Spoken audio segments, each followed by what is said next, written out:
विरोधक जे आहेत त्यांची भूमिका ही अशीच असणार आहे, याच्यामध्ये काय मला नवल वाटण्यासारखं काही नाही। परंतु ज्या पद्धतीनं गैरसमज पसरवला जातो की राज्यपाल महोदयांचे अधिकार कमी करण्याचा आणि शासनानं विद्यापीठांचा ताबा घेण्याचा निर्णय या बिलातनं होणार आहे, हे साफ चुकीचं आहे।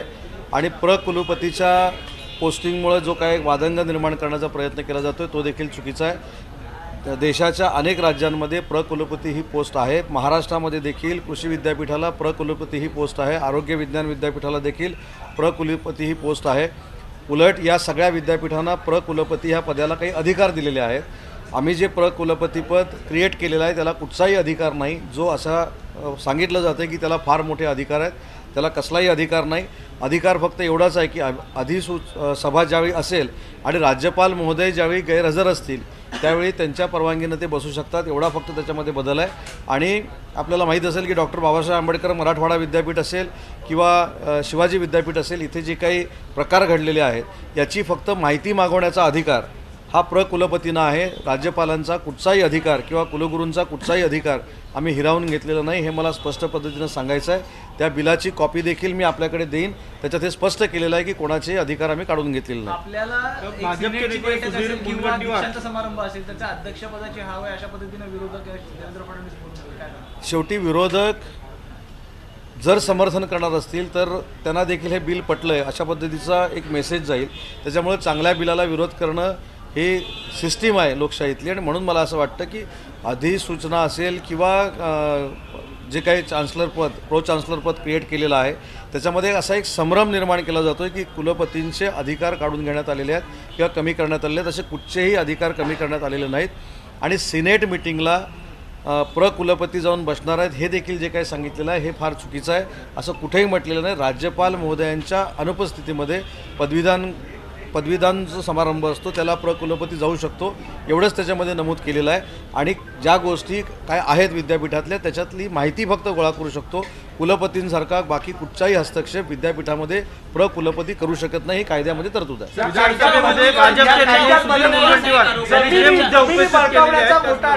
जमिनी बळकावण्याचा मोठा डाव आहे असं देवेंद्र फडणवीसांनी मोठा आरोप केला। जमिनीच्या बाबतीमध्ये 8-15 दिवसापूर्वी जी पत्रकार परिषद मी झाली त्याच्यामध्ये स्पष्ट भूमिका उच्च व तंत्र शिक्षण विभागाची क्लिअर केलेली आहे। जमीन कुठचेही बळकवण्याचा प्रयत्न कुठच्याही विभागाकडनं झाला तर तो आम्हीच हाणून पाडणार आहोत। आणि आम्ही अशा पद्धतीनं जमीन देण्याचा प्रयत्न केला असेल असा जर पुरावा सिद्ध झाला तर वाटेल ती शिक्षा भोगायला आम्ही तयार आहोत। हा जमिनीच्या बाबतीतला इश्यू झाला, परंतु ह्या जमिनीच्या बाबतीतला कुठेही उल्लेख कुलपतीच्या कायद्यामध्ये केलेला नाही, अधिकारांमध्ये केलेला नाही। परंतु त्याच्या पुढे मला एक जाऊन प्रश्न विचारायचा आहे। उदाहरणार्थ मुंबई विद्यापीठ असेल आणि मुंबई विद्यापीठामध्ये आंतरराष्ट्रीय दर्जाचं मास्टर दीनानाथ मंगेशकरांच्या नावानं शासकीय आंतरराष्ट्रीय संगीत महाविद्यालय जर काढायचं असेल तर विद्यापीठाचा विरोध का राहतो अशा गव्हर्नमेंटच्या इन्स्टिट्यूटला, हा देखील एक प्रश्न आहे। त्याच्यामुळे कुठेही जमीन काढून घेण्याचा प्रश्न येत नाही, कुठेही जमीन कोणाला देण्याचा प्रश्न येत नाही आणि असा कारभार करण्यासाठी या ॲक्टमध्ये बदल करण्यात आलेले नाहीत। उलट कुलगुरूंची निवड करण्याची जी समिती आहे त्याच्यामध्ये आतापर्यंत 3च सदस्य होते, त्याच्यामध्ये 5 सदस्य आम्ही एवढ्यासाठीच केले की त्याच्यामध्ये 2 माजी कुलगुरू आपण आणलेले आहेत जे चांगल्या पद्धतीनं कुलगुरूची निवड करू शकतात। जे काय क्वालिफिकेशन आहे ते डावलून 8वी पास 10वी पास किंवा अन्य कुठच्याही माणसाला आपण त्या कुलगुरू पदावर बसू शकत नाही, हे देखील कायद्यामध्ये तरतूद आहे। परंतु स्वतःच्या वक्तव्यातनं एक संभ्रम निर्माण करण्यासाठी ह्या सगळ्या गोष्टी केल्या जातात असं माझं स्पष्ट मत आहे।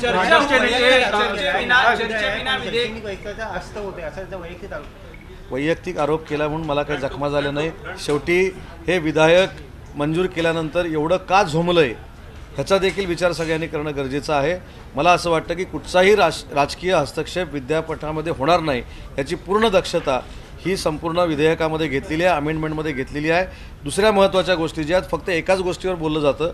आजपर्यंत विद्यापीठामध्ये मराठीचा विभाग नव्हता, समान संधी देणारं मंडळ नव्हतं किंवा सिनेटमध्ये जात असताना पत्रकार नव्हते, सिनेटमध्ये जात असताना IITचे स्टुडंट नव्हते, सिनेटमध्ये जात असताना सामाजिक कार्यामध्ये डॉक्टरेट असलेली व्यक्ती नव्हती।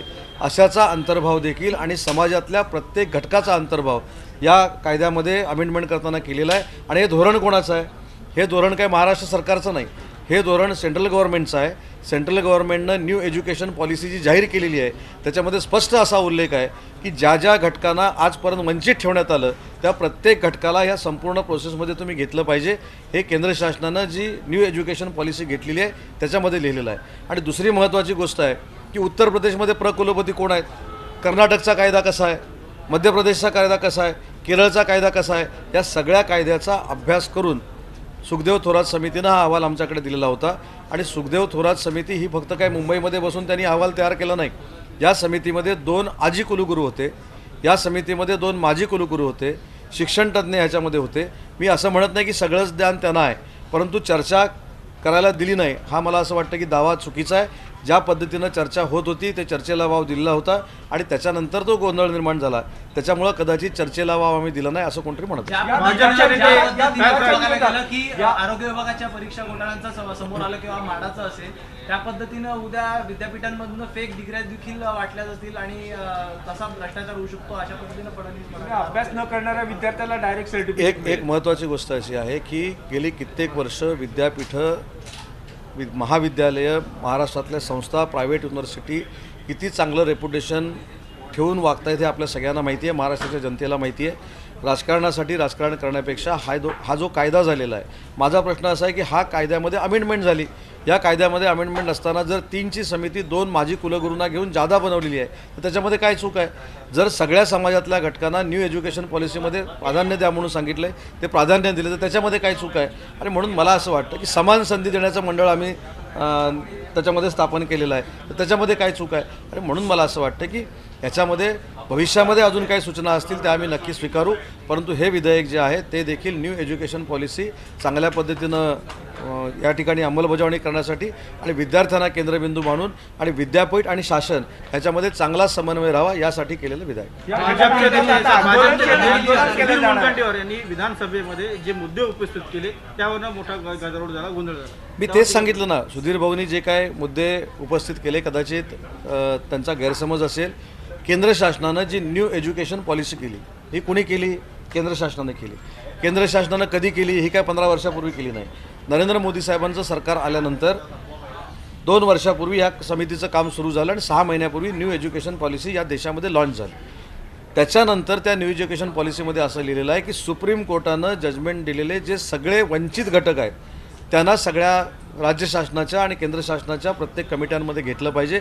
हा दृष्टिकोन डोळ्यासमोर ठेवून खरं तर निर्णय जो घेतलेला आहे त्याच्यावर आरोप प्रत्यारोप करणं ठीक आहे, विरोधक म्हणून त्यांची भूमिका आहे, पण सेंट्रल गव्हर्नमेंटनं जी काय कुलगुरूंची सिस्टीम त्यांनी अडॉप्ट केलेली आहे.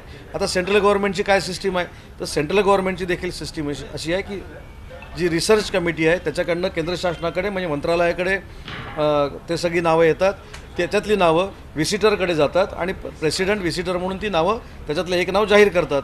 तीच प्रोसिजर आम्ही महाराष्ट्रामध्ये करत असू तर मला असं वाटतं की त्यांची प्रोसिजर फक्त आम्ही या ठिकाणी फॉलो करतोय.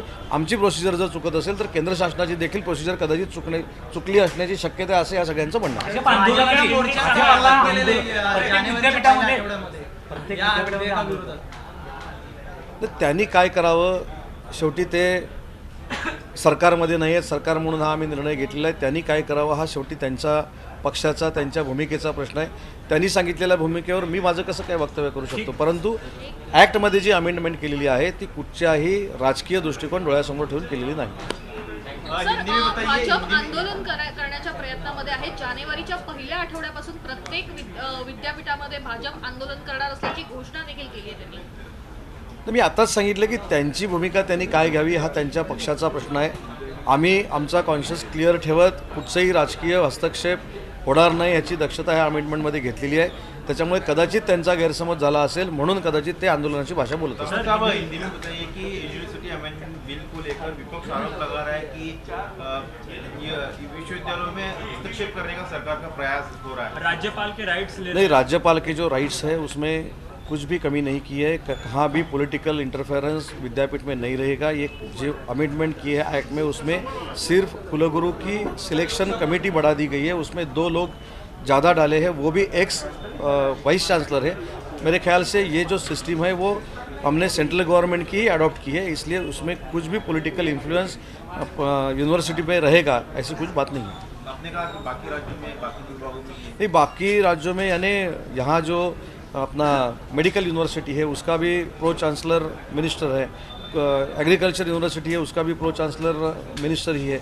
अभी सिर्फ हायर एजुकेशन का मिनिस्टर उधर प्रो चांसलर हमने किया है एक्ट में अमेंडमेंट करके, लेकिन उसको कुछ भी अधिकार नहीं है कि उसमें जाके इंटरफेयर करे। इसलिए जो कुछ दावा किया जा रहा है कि पॉलिटिकल इन्फ्लुएंस उधर हो जाएगा, वो पॉलिटिकल अड्डा बन जाएगा, उसमें कुछ तथ्य नहीं है। देवेंद्र जी कह रहे हैं कि आप लोग जमीन को जो है उसको हड़पने का प्रयास करेंगे, फर्जी डिग्रियां बांटी जाएंगी, इस तरीके का आरोप देवेंद्र फडणवीस लगा रहे हैं। ठीक है, अभी तो वो अपोजिशन लीडर है, अपोजिशन लीडर हमारे बारे में जो कुछ बोल रहे हैं उसका आगे जाके देखा जाएगा ना। अगर हमने बोगस डिग्रियां दी तो यहाँ न्याय नहीं मिला तो कोर्ट है, हमने कुछ लैंड खरीदी करने का कुछ प्रयास किया उसको भी कोर्ट जाना है, उनको जा सकते हैं, लेकिन जो मिसअंडरस्टैंडिंग क्रिएट हो गया है और कर रहे हैं ये अच्छी बात नहीं है। सर ये कहना है सामंत साहब भारतीय जनता पार्टी आने वाली महीने से ही आंदोलन करेंगे, आपका क्या?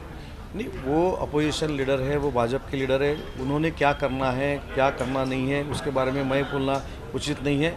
जो उनको लगे उनको करना चाहिए। सेंटर में देखिए कुछ राज्यों का आपने एग्जांपल दिया, कौन से राज्य हैं? मेरे ख्याल से कर्नाटक, उत्तर प्रदेश, केरला, आंध्र प्रदेश, पश्चिम बंगाल, इसमें हर एक टाइप की प्रोसीजर है जो महाराष्ट्र शासन की तरफ से ही कुलगुरु की नियुक्ति की जाती है, लेकिन वो नियुक्ति करने वाले रहते हैं चांसलर साहब। तो यहाँ भी चांसलर साहब ही कुलगुरु की नियुक्ति करेंगे, महाराष्ट्र शासन नहीं करेगा। सामंत साहब, ये विधानसभा अध्यक्ष पद का चुनाव टाल दिया गया है, लेकिन विपक्ष ये कह रहा है कि सरकार के पास बहुमत नहीं है, सरकार डरी हुई है, इसलिए सरकार ऐसी कुछ भी बात नहीं है। हमारे जो लीडर लोग हैं वो बैठ के इसके ऊपर जो कुछ आंसर देना वो देंगे। ठीक है, थैंक यू। सुधीर भाऊने काही मुद्द्यांवरती आक्षेप नोंदवला होता।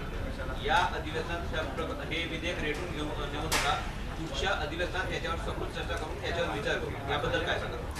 ते मला असं वाटतं की आम्ही देखील शासन म्हणून त्यांना विनंती केलेली होती की आम्ही देखील चर्चा करायला तयार होतो, परंतु शेवटी एखादी गोष्ट जसं त्यांची इच्छा असते की आम्ही पूर्णतः ऐकावी, तसं आमची देखील इच्छा असते की त्यांनी ऐकावी।